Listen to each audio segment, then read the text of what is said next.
Did you know that Alaska was sold to the United States by Russia on October 18th, 1867? And no, the Americans did not simply walk in and take it, though that would have been quite the robbery. The transfer was genuinely peaceful and advantageous to both parties.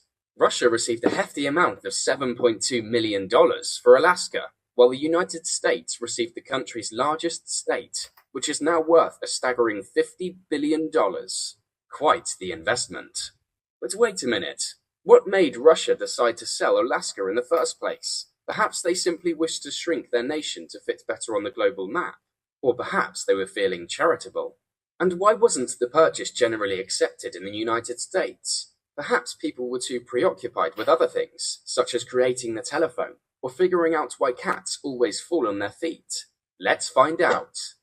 Russia's choice to hand over Alaska was motivated by a variety of variables, including financial, strategic, and political considerations. The possibility of exchanging walrus ivory and sea otter pelt with the region's native people initially drew early Russian merchants to Alaska.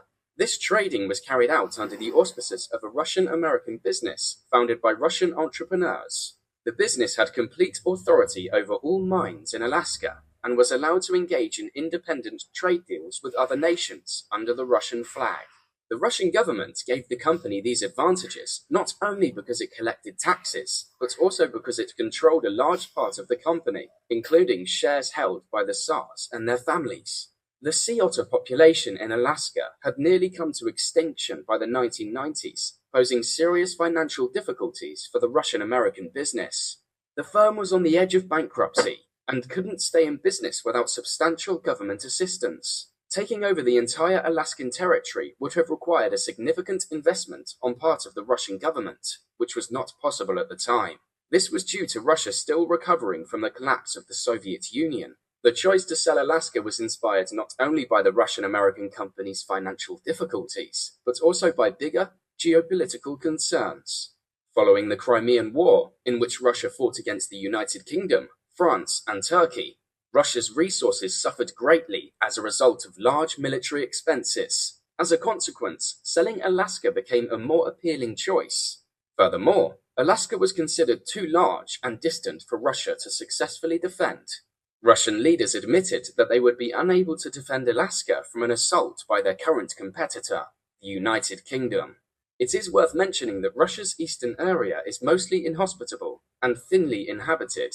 Furthermore, the ferry journey from St. Petersburg, Russia's capital at the time, to Alaska took several weeks. As a result, Russia confronted significant difficulties in maintaining its territorial claims in Alaska, particularly against foreign fishers exploiting the region's resources. The Russian Navy lacked the required muscle to monitor all of the waters surrounding its remote Alaskan colony, which worsened the situation. Furthermore, at the time of transaction, Russia and the United States were allies against their common competitor, the United Kingdom. From Russia's viewpoint, selling Alaska to the United States would erode the United Kingdom's influence on the Pacific coast. In other words, by transferring possession of Alaska to the United States, Russia could avoid future aggression from British Oregon. This strategy motivated Russia to sell Alaska, leading to Russia's mission. The mission was launched in order to negotiate with US Secretary of State William Seward. The two parties ultimately agreed on a treaty that transferred Alaska from Russia to the United States, which was subsequently approved by the United States Senate. According to Russian leaders at the time, the US was expected to control North America and take over Alaska. Russia felt that the United States had no choice but to extend its territory, just like it did with Texas, New Mexico, and other areas of the South. As a result, Russia felt that selling Alaska and establishing positive ties with the US was favorable to risking a future conflict over the territory. However, Russia had its own expansionist desires, acquiring Latvia and Lithuania in 1795, Finland in 1809, and a significant portion of Poland in 1815. Russia also aimed to take over Bulgaria, Romania, Moldova, and Crimea. However, Alaska offered a challenging area to defend, and the sale was viewed as a viable option. While the majority of Americans saw the purchase of Alaska as a good move that would provide a base for growing commerce with Asia, some opposed to the purchase. Critics called it Seward's Folly or Seward's Icebox after Secretary of State William Seward, who was a staunch supporter of the acquisition. During the first 2 decades following the purchase, the United States largely disregarded Alaska, prompting some to query the acquisition's worth. Following the sale, many Russian settlers departed the area, leaving it sparsely populated. Some claimed that the purchase was primarily motivated by Secretary of State William Seward's desire to better his political position, as well as that of President Andrew Johnson, who was facing impeachment at the time. However, the finding of significant gold reserves in Alaska in 1896 motivated renewed interest in the area, resulting in a time of growth and development. Yes, that's right. The discovery of other natural riches in Alaska also contributed to its increasing significance. Alaska is wealthy in minerals and resources other than gold, including oil, natural gas, coal, wood, and seafood. These resources have made a major contribution to Alaska's economic and strategic significance to the United States. The state has also become an essential commerce and transit hub between Asia and North America, adding to its economic and strategic importance. The economy of Alaska is heavily dependent on natural resources, especially oil production. The state's oil output peaked in the 1990s, but it has been decreasing since then, as shown in the image.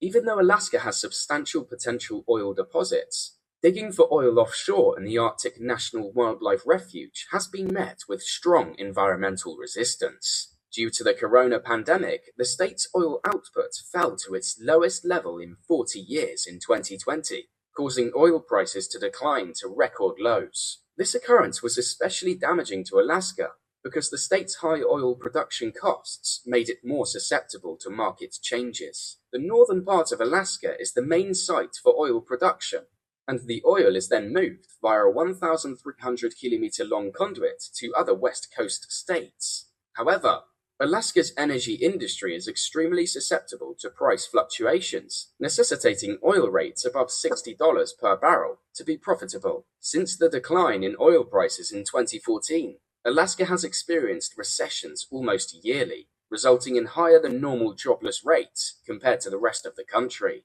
Furthermore, because oil revenues usually make for a sizable part of the state's public budget, Alaska has been having a year-round deficit of more than $1 billion.